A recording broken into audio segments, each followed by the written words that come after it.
القضاء الإداري قرارا اكتسب الدرجة القطعية بعدم شرعية جلسة مجلس محافظة ديالى بعد مرور 6 أشهر على انعقادها ووجوب إعادة اختيار المناصب المهمة للسلطتين التنفيذية والتشريعية.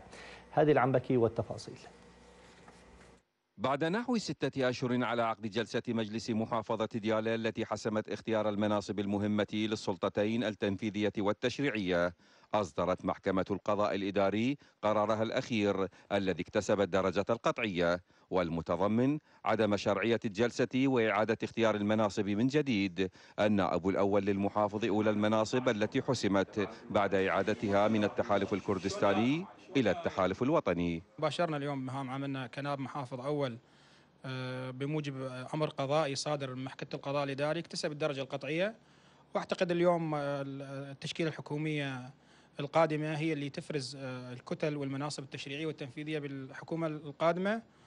وبدورنا طبعا بعض أعضاء مجلس محافظة ديالى قدموا طلب لدولة رئيس الوزراء بسحب يد المحافظ من الوظيفة استنادا لقانون انضباط موظفي الدولة، باعتبار أنه اليوم المحافظ صادرة بحقه مذكرة قبض. المحكمة حكمت في هذا الحكم ورد الطعن لصالح التحالف الوطني، سوف يتم تعيين محافظ جديد.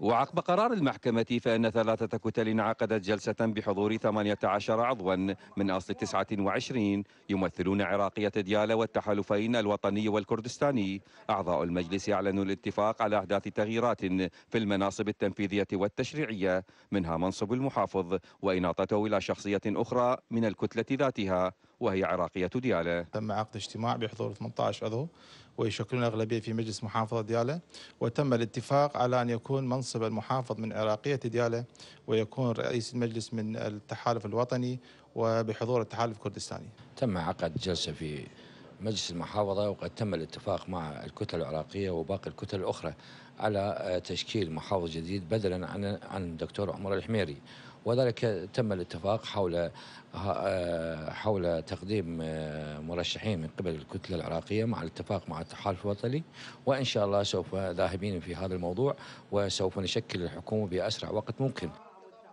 أما التحالف الكردستاني الذي فقد منصب نائب المحافظ الأول بعد قرار المحكمة الإداري، فإن أعضاءه عازمون على استعادة المنصب من جديد من خلال موافقة الكتل. عراقية ديالى أعلنت أن 4 من أعضائها سيتقدمون للترشيح لتولي منصب المحافظ. نحن نستعيد المناصب عن طريق المجلس بجلساتنا إن شاء الله والمناصبنا ونلتزم به. منصب محافظ ديالى من حصة عراقية ديالى وهو استحقاق انتخابي، وعندنا مرشحين يعني طارحين اسمائهم، وبعد انه لحد الان ما اخترنا اي مرشح. والله الاسماء المطروحه يعني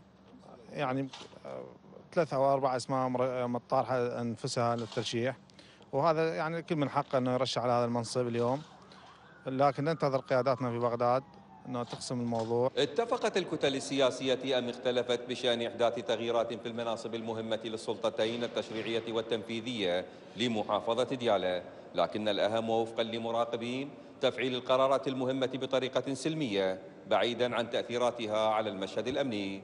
من داخل مجلس محافظة ديالى، عادل عنبقي، الحرة. افتقار